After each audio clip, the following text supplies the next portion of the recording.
So, I just finished watching Dragon Age Absolution. I thought it was surprisingly good, especially at the end where it finally revealed where we're going back to we went back to Kirkwall and the whole thing with Meredith. Oh my God! They even I'm actually kind of excited. It made I thought it was an overall good storyline, even though that the entire thing was based on one slide at the end of the Trespasser DLC, where you actually were, if you agree to join Sarah and the Red Jennings, then you can start. And your epilogue is that you retired from the Inquisition and started becoming a member of the Red Jennings and became someone involved with heists and stealing goods like Robin Hood.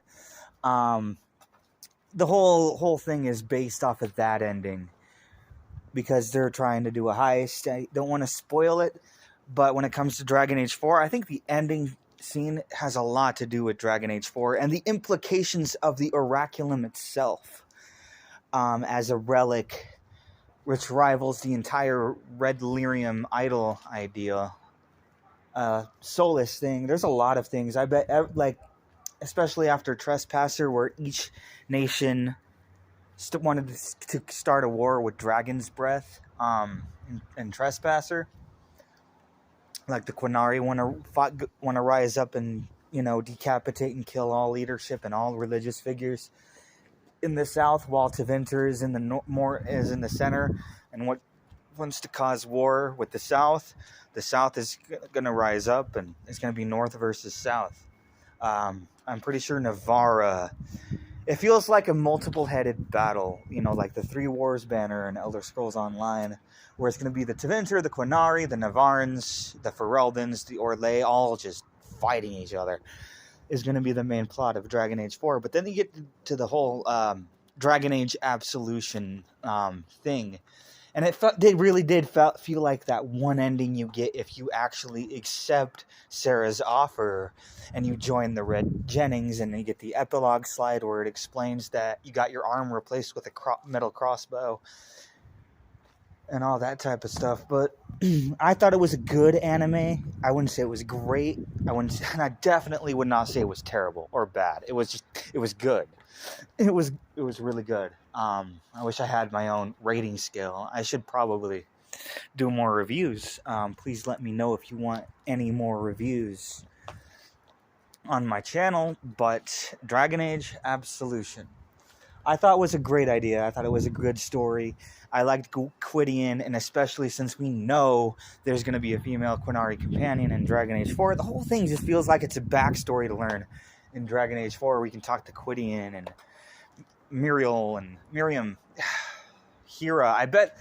And there's obviously, I don't think we're going to have Hera in Dragon Age 4 because, honestly, the end of Absolution was sequel bait, and I'm pretty sure the storyline between Hera and her girlfriend will be resolved by the time the show ends. That is, if fans want more. And that's a big one, especially when it comes to BioWare. BioWare, they have huge fans, huge adoring fans, but they are not mainstream. You're not going to get another sequel. You might not get it. I mean, a lot of people wanted a sequel for Paragon Lost. People wanted to see more of Dawns of the Seeker, but we never got those. If any of you want to know, if any of you want any more Netflix originals, reviews, I've seen everything. I've seen everything from Chilling Adventures of Sabrina, along with its twin show, Riverdale, all the way down to Lucifer.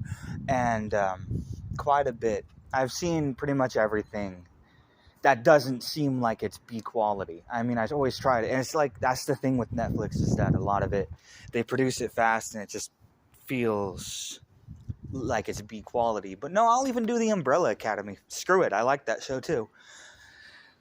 I'm not going to talk about spoilers with Dragon Age Absolution because it's a good show. It's a decent 6 episodes, but when you get to that last shot, and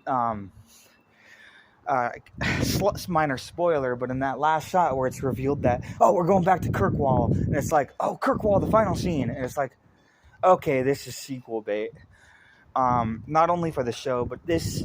Let's just say that I would actually love it if BioWare actually had the cojones to make up for the mistake that they made in Dragon Age 2 and just let us come back to Kirkwall in an open world city.